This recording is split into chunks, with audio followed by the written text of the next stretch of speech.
Hi, I'm Natalie, and here's finally the weather, snowy weather, when your pet really would love to be carried in this pet carrier I'm making. I made this pattern and I made this pet carrier for my dog Jag when he was a little boy, but he outgrew so fast, so I started making them for sale. I started offering them for people who have small dog or medium-sized dog, and they love it. This pet carrier has adjustable straps. They are on your both straps on your both shoulders and cross body on the back.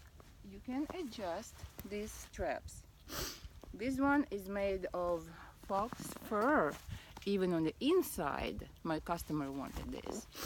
And I also made this one from fox fur. This is made of fleece. It has a little dog pattern on it. This one also made of soft baby blanket fabric. And different others.